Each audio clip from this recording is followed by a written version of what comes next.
Welcome to The Explainer. So today we're going to unpack a pretty fascinating paradox. How can a philosophy built on radical nonviolence, one that respects every single living being, also give us a detailed blueprint for how to be a king and wield power?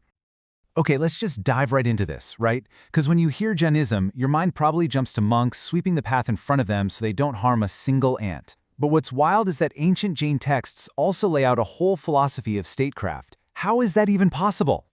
And right there, that's the central puzzle we're looking at. Jainism lays out two totally different paths. You've got the monk's path, which is all about absolute nonviolence. But then you have the king's duty, or Rajadharma, where the number one job is to protect your people, and, well, that might mean using force. So, how can these two ideas, which seem like they just can't exist together, actually be part of the same worldview? All right, to even start to solve this, we've got to go way, way back. I'm talking cosmic time. See, this system of governance wasn't created for some perfect utopia. Nope, it was designed to solve a huge problem that popped up when a literal paradise came to an end. So picture this, a world of just perfect harmony. It was called the Bhoga-Bhumi, the land of enjoyment. In this era, according to Jain tradition, these amazing wish-fulfilling trees provided everything you could ever need: food, clothes, a place to live. There was no scarcity, no private property, and because of that, no conflict. You didn't need kings, you didn't need laws.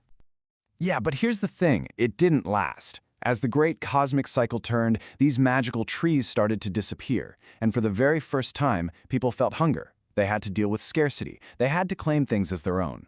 And you know what comes next? Arguments, chaos, and violence. This new age is the one we're in now, the Karma-Bhumi, the land of action. So all this chaos, it was crying out for a new kind of leader. And in Jain tradition, that leader was Adinath. He wasn't just the first king, he was also the first Tirthankara, a great spiritual teacher. And he didn't just rule, he laid out a complete blueprint for how to build the civilization basically from the ground up. Now, this is what's so cool about this. Adinath's blueprint for society, the Shot Karma, it's also a blueprint for how to govern. He understood that a kingdom isn't just about having an army, it's a whole complex system. By creating these 6 pillars, he set up the foundations for everything, from physical safety and a legal system to a stable economy and cultural growth. Okay, let's zoom in on the first two, because they're key. A C, the sword. This is all about the state's duty to protect. By creating a professional class of warriors, Adinath essentially took violence out of the hands of just anybody and made it a controlled, regulated duty. Its only purpose? To keep the innocent safe. But, and this is so important, just as crucial was Masi, the ink. This represents the entire intellectual foundation of the state. We're talking writing, laws, keeping records. This is what makes sure that a king governs based on fair, consistent laws and evidence, not just on a whim or with brute force. And that quote just nails the core idea, doesn't it? The connection between the sword and the pen is everything. Force is only okay when it's guided by reason and by law. The sword gives you security, sure, but it's the pen that gives you justice and order. Okay, so we're back to our big question, right? If you have to use force, how on earth do you square that with a philosophy of nonviolence? Well, the answer finally resolves our paradox. And you'll see, it's not a contradiction at all. It's actually a really sophisticated ethical system. And here's the answer. The whole thing hinges on this really important distinction. Jain philosophy allows for a very specific, very limited kind of violence for a king. It's called virodhi himsa, or counter-violence.